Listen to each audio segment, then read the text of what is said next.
is Alan Weinkrantz with the 140 Characters Conference.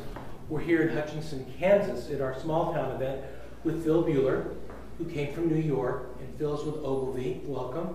Thanks. And Phil, today you spoke about small towns being what you consider to be a bellwether for the future of social media, and a report that you're working on for Ogilvy. Can you elaborate a little bit? Sure. A lot of times we looking for what's going to happen in the future, especially with social media, and I don't think you can really find out everything by watching the innovators in an urban area and big city.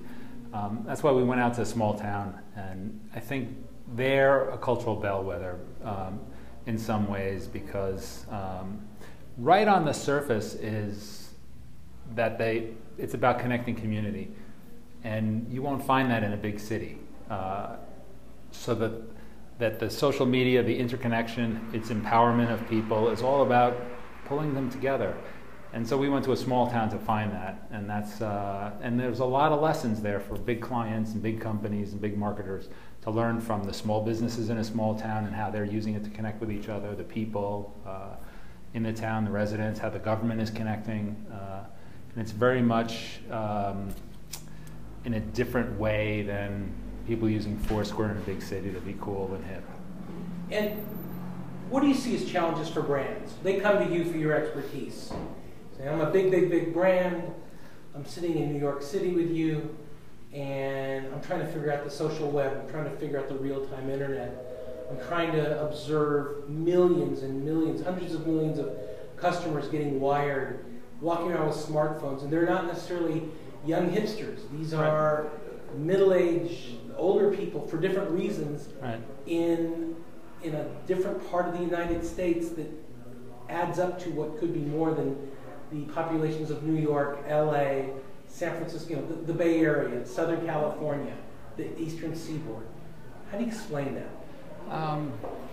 Well, one way is that you can't run it from a central headquarters in a central building. I mean, you can be aware of what people are saying about you and try and respond, but I think the companies that are going to have the most success in the future are the ones that are actually on the ground and maintaining those relationships. So, like banks and car dealerships, they have people that are here that to different degrees are already connected to the social media, but the big company, the big brand at the top isn't helping them.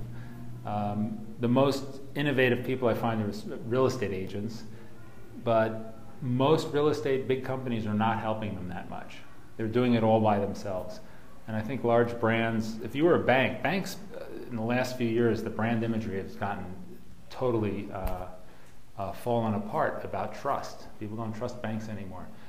The only way banks are going to rebuild that is not from just a brand campaign. It's going to be getting their branch managers and their employees reconnected with the community. And that goes for a Citibank, a Chase Manhattan Bank, really big banks. They have branch managers that work on the street in these little towns. They need to connect those people, not to just run a big, $100 million ad campaign. Hey, how do people follow you on Twitter? It's at PW Buehler, Buehler. And your blog? It's sellorelse.com. And also your other blog. My art world blog? Yeah, the art world. It's modern-ruins.com. Just a minute on that? Sure. I have a passion, to connect me to the rest of the world is art. And I take pictures of abandoned buildings and trying to find out what happened to them.